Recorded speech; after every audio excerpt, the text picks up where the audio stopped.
ये देखो ये जीपी है, ध्यान से देखो, क्या ये जीपी दिख रही है? इसको थोड़ी देर के लिए ए मान लो ना, x प्लस 3 को मान लो थोड़ी देर के लिए ए, तो ए की और इसको मान लेना बी, है ना, इसको ए मान लो, इसको बी मान लो, तो अगला टर्म है ए की पावर n माइनस 2 और ये लिखा हुआ है B.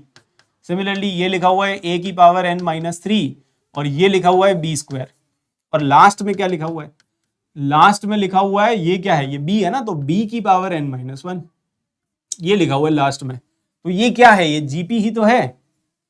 This is nothing but GP, जिसका फर्स्ट टर्म ये है और कॉमन रेशियो आ जाएगा b by A. Common ratio कितना आएगा? इसका कॉमन रेशियो आएगा, common ratio is basically b by ए।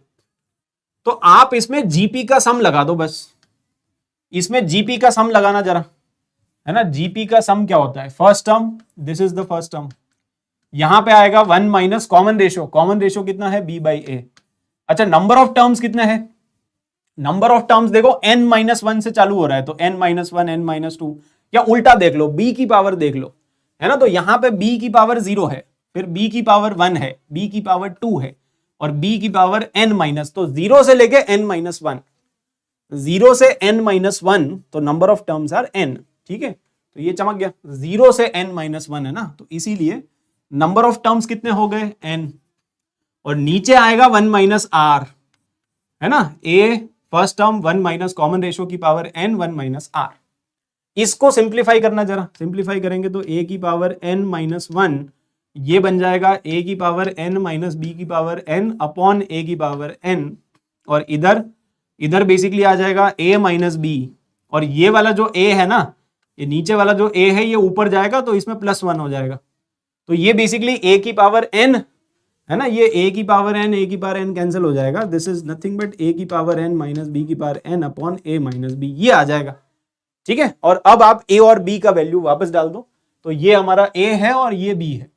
ठीक है, तो actually this is x plus 3 की power n minus x plus 2 की पावर n, और नीचे आ जाएगा x plus 3 minus x plus 2, तो नीचे तो 1 है, नीचे देखो नीचे कितना, नीचे तो 1 है ना, तो सिंस नीचे 1 है तो खाली इतना ही आ गया आपके पास, दिस माइनस दिस, और इसमें से निकालना क्या था? ये आ गया, और इसमें से आपको निकालना था कोएफिशिएंट ऑफ x की पावर r, x की पावर r निकालना था इसमें से, है ना। कोएफिशिएंट ऑफ, देखो क्वेश्चन क्या है, क्वेश्चन है कि कोएफिशिएंट ऑफ x की power r in the expansion of this is ar। अच्छा, तो कोएफिशिएंट ऑफ x की पावर r निकालो, वो जो भी आएगा वो ar है, तो ar निकालो जरा, कितना आ जाएगा? ये आ जाएगा ना ncr 3 की पावर r, और सिमिलरली यहाँ पे ncr 2 की पावर r। इसका जनरल टर्म लिख के देख सकते हो, अगर कंफ्यूजन हो रहा है तो जनरल टर्म लिख लो ना, ncr, ठीक है, x की पावर क्या आ जाएगा? n माइनस r, और 3, इसको उल्टा कर दो एक्चुअली ना, 3 प्लस x कर दो तो थोड़ा और जल्दी समझ में आ जाएगा। This is nothing but this is 3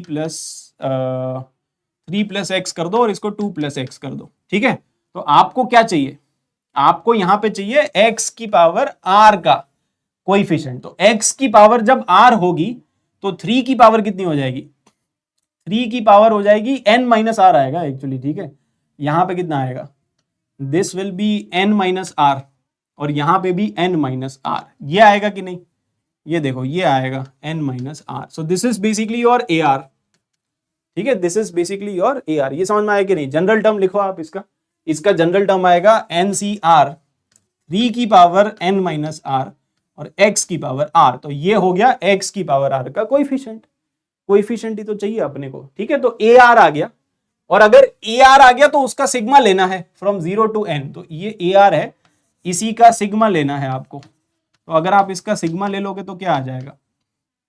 ncr 2 की पावर n माइनस r, और यहां पे कितना है? ये r is going from 0 to n, this is also 0 to n। तो ये क्या बन गया? ये बेसिकली बन गया 1 प्लस 3 की पावर, है ना, 1 प्लस 3 की पावर n का एक्सपेंशन लिखा हुआ है। दिस इज नथिंग बट, ध्यान से देखो, ncr x की पावर r, तो 1 प्लस 3 की पावर n का एक्सपेंशन है, और ये 1 प्लस 2 की पावर n का एक्सपेंशन है।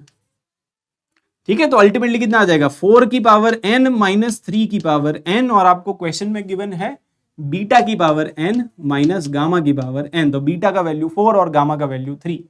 बीटा का वैल्यू 4 और गामा का वैल्यू 3, तो इसीलिए आंसर आ जाएगा 25।